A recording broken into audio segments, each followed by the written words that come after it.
কতবার যে আমি তোমাকে স্পর্শ করতে গিয়ে গুটিয়ে নিয়েছি হাত, সে কথা আমার ঈশ্বর জানে।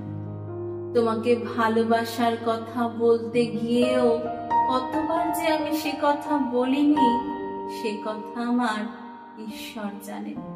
তোমার হাতের মৃদু কড়া নাড়ার শব্দ শুনে জেগে উঠবার জন্য দরজার সঙ্গে চুম্বনের মতো আমি গেঁথে রেখেছিলাম আমার কর্ণযুগল।